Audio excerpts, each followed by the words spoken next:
విండి బాణాలై నాటుకుపోతుంటే, చెంపలు కెంపు నాణాలై కాంతిని ఇస్తుంటే, చూపులు తేనె దారాలై అల్లుకుపోతుంటే, రూపము ఏడు వారాలై ముందర నించుంటే, ఆసోయగానే నీ చూడగానే ఓరాయిలాగా అయ్యాను నేనే.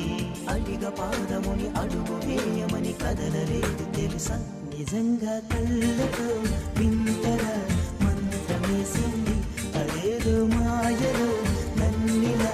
ముంచి వేసింది, నిజంగా కళ్ళతో